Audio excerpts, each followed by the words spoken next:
വാർത്തകൾ തുടരുന്നു. മറ്റൊരു പ്രധാനപ്പെട്ട വാർത്തയിലേക്കാണ്. കോഴിക്കോട് മണശ്ശേരിയിൽ കനത്ത ഇടിമിന്നലും മഴയും. ഇടിമിന്നലേറ്റ് പന്നുള്ളി സ്വദേശി രാജിന്റെ വീട്ടിലെ പൂച്ച ചത്തു. ഇടിമിന്നലിൽ വീടിന്റെ വയറിംഗ് പൂർണ്ണമായും കത്തി നശിച്ചു. ഇടിമിന്നലിൽ നിന്ന് തലനാരിടയ്ക്കാണ് വീട്ടുകാർ രക്ഷപ്പെട്ടത്. പ്രദേശത്ത് ഇപ്പോഴും കനത്ത മഴ തുടരുന്നു. അടുത്ത വീട്ടിലും മിന്നൽ ഏറ്റിട്ടുണ്ട്. കനത്ത മഴയിലും ഇടിമിന്നലിലും നാശനഷ്ടങ്ങൾ ഉണ്ടായിട്ടുണ്ട്.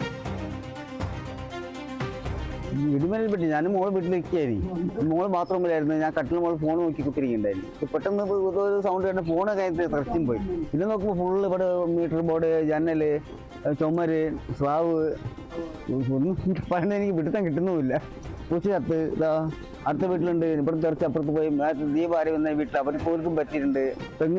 തെങ്ങ് സൈഡ് ആയിപ്പോയി. കോഴിക്കോട് മണശ്ശേരിയിലാണ് കനത്ത മഴയും ഇടിമിന്നലും ഉണ്ടായിരിക്കുന്നത്. ഇടിമിന്നലേറ്റ് പന്നുള്ളി സ്വദേശി രാജിന്റെ വീട്ടിലെ പൂച്ച ചത്തു. ഇടിമിന്നലിൽ വീടിന്റെ വയറിംഗ് പൂർണ്ണമായും കത്തി നശിക്കുന്ന സാഹചര്യമാണ് ഉണ്ടായത്. ഇടിമിന്നലിൽ നിന്ന് തലതാരിടയ്ക്കാണ് വീട്ടുകാരടക്കം രക്ഷപ്പെട്ടത്. പ്രദേശത്ത് ഇപ്പോഴും കനത്ത മഴ തുടരുന്ന സാഹചര്യമാണ്. അടുത്ത വീട്ടിലും മിന്നൽ ഏറ്റിട്ടുണ്ട്. കനത്ത മഴയിലും ഇടിമിന്നലിലും നാശനഷ്ടങ്ങളും ഉണ്ടായിട്ടുണ്ട്.